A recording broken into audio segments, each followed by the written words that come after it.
Hi guys! In this video, you're gonna learn how to get Netflix for free.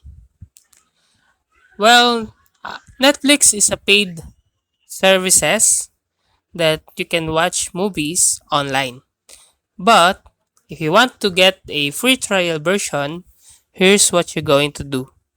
Go to the Netflix website, click on the join for free a month button, and choose the plan that you want to try. Netflix offers a basic standard and premium plan with varying prices and features.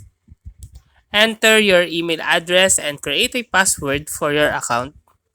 Provide your payment information.